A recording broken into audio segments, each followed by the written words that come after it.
পৃথিবীর যে কোনো আদালতে এখানে যে মানের ডকুমেন্ট এবং এভিডেন্স দেওয়া হয়েছে সেটা যদি সেই সব আদালতে দেওয়া হয় সকল চ্যালেঞ্জ উতরিয়ে যাবে এবং এখানে যে রায় প্রদান করা হয়েছে, যে শাস্তি দেওয়া হয়েছে সেই শাস্তি ওখানেও দেওয়া হবে। এই ট্রাইব্যুনালের ইতিহাসে প্রথম এরকম কম্পেনসেশনের রায় প্রদান করা হয়েছে।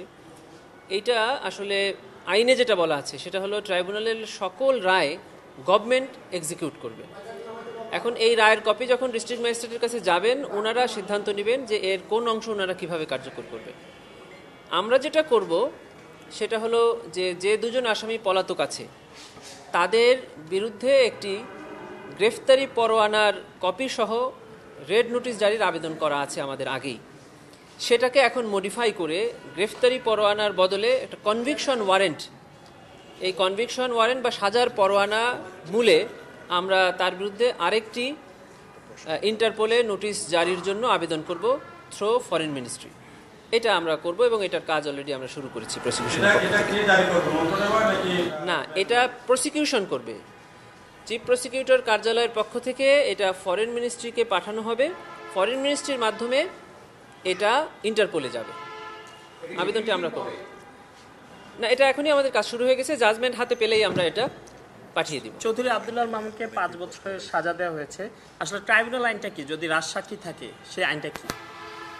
এটা এই আইনের সেকশন 15-এ বলা আছে যে যদি উনি ট্রু অ্যান্ড ফুল ডিসক্লোজ করেন তাহলে ট্রাইব্যুনাল তাকে ক্ষমা করে দিতে পারেন। ক্ষমা তো মানে হলো যে একদমই ক্ষমা করে দেওয়া, কাউকে ক্ষমা করলে তো আর ভেতরে কিছু থাকে না। কিন্তু ট্রাইব্যুনাল আবার অবজারভেশনে বলেছেন যেহেতু এই অপরাধের নৃশংসতাটা খুবই মারাত্মক, এই জন্য উনি পুরোপুরি ক্ষমা না করে ওনার শাস্তি প্রদানের ক্ষেত্রে একটু লেন অ্যান্ড ভিউ নিয়েছেন এবং যার কারণে তাকে 5 বছরের শাস্তি প্রদান করেছেন। এটা কি পুরো আইনি যে কিয়াটা বলা যায় যে এটা কি ট্রাইব্যুনালেরই পুরোপুরি এখতিয়ার যে ক্ষমা করবে?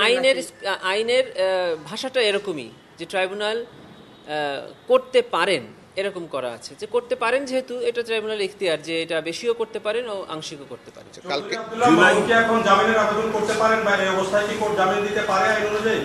ট্রাইব্যুনালে ওনারা আর কেউ কিছু চাইতে পারবেন না। ট্রাইব্যুনালের সাথে ওনাদের সম্পর্ক শেষ।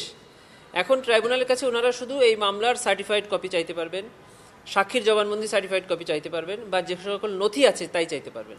ওনাদের এখন যত চাওয়া সেটা আগামী 30 দিনের মধ্যে অ্যাপিলেট ডিভিশনে, সেখানে গিয়ে ওনারা অ্যাপিল ফাইল করতে পারবেন, অ্যাপিল ফাইলিং অবস্থায় জামিন চাইতে পারবেন। আচ্ছা, কালকে আমরা দেখেছি যে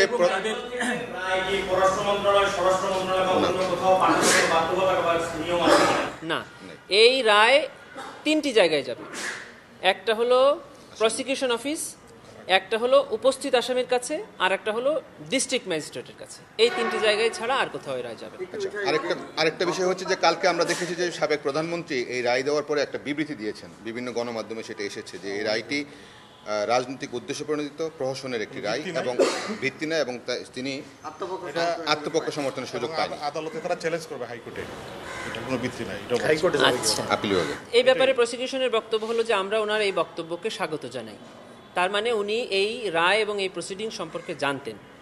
এখন ওনার জন্য সুযোগ হলো আগামী 30 দিনের মধ্যে উনি সারেন্ডার করে অ্যাপিলেট ডিভিশনে অ্যাপিল ফাইল করবেন এবং অ্যাপিলে ওনার এই সকল কথা বলবেন। অ্যাপিলেট ডিভিশন যথার্থ ন্যায় বিচার করবেন দুই পক্ষকে শুনে। আমরা অ্যাপিলেট ডিভিশনে চ্যালেঞ্জ দিতে হবে। অ্যাপিলেট ডিভিশনে আইনটা তো চ্যালেঞ্জের কোনো সুযোগ নাই, মানে কনস্টিটিউশন দ্বারা গ্যারান্টেড।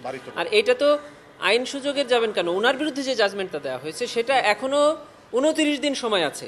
আজকের দিন ধরলে 30 দিন সময় আছে ওনার অ্যাপিলেট ডিভিশনে ওনার রায়কে চ্যালেঞ্জ করা। উনি সেখানে যাক, প্রসিকিউশন তখন ওখানে গিয়ে সকল জবাব দিবে। কিন্তু ওনার এই বক্তব্যটাকে কিভাবে ব্যাখ্যা করছেন যে উনি যে বলছেন যে রাজনৈতিক উদ্দেশ্য প্রণোদিত, আসলে কি তাই হয়েছে? অবশ্যই না, কারণ আমাদের ট্রাইব্যুনালের বিচার এতই স্বচ্ছ হয়েছে যে আমরা চ্যালেঞ্জ দিয়েছি যে পৃথিবীর যে কোনো আদালতে এখানে যে মানের ডকুমেন্ট এবং এভিডেন্স দেওয়া হয়েছে সেটা যদি সেই সব আদালতে দেওয়া হয় সকল চ্যালেঞ্জ উতরিয়ে যাবে এবং এখানে যে রায় প্রদান করা হয়েছে, যে শাস্তি দেওয়া হয়েছে সেই শাস্তি ওখানেও দেওয়া হবে। এটা আমরা চ্যালেঞ্জ করেছি।